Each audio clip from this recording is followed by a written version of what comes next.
আপনার যেহেতু আমার এই প্রথমবার আর কি আকসু আমাকে 12 বছর ক্যারিয়ারে এই প্রথম আমাকে ওরা জিজ্ঞাসাবাদ করেছে।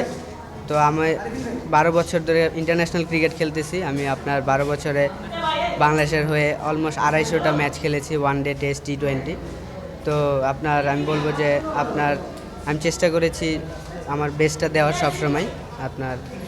আর আইসিসির কাছে, আকসুর কাছে আমি যে অন্যায় কাজ করেছি, আমি প্রথমবারই আমি সত্য কথা বলেছি। আমাকে যখনই ওরা জিজ্ঞাসা করেছে, এই প্রথম জিজ্ঞাসা করেছে, আমার কাছে মনে হয়েছে যে আমি কয়েকটা অন্যায় কাজ করেছি, আমি ওগুলোই বলার চেষ্টা করেছি এবং আমি আইসিসিকে হেল্প করার চেষ্টা করেছি। ওরা যতটুকু সম্ভব আমি হেল্প করেছি আইসিসিকে। এভরিথিং আমি ওইখানে বলা হয়েছে, আমার কেরিয়ারে, আমার লাইফে আমি অন্যায় কাজ যতগুলো করেছি আমি সব কিছু ওইখানে বলা হয়েছে। আচ্ছা, আমি যে স্টেটমেন্ট দিয়েছি আইসিসি আকসুকে, ওনারা ওইটা বোর্ড প্রেসিডেন্টকে বলেছে, ওইভাবেই হয়তোবা ওনারা এখন এই ডিসিশনটা নিয়েছে।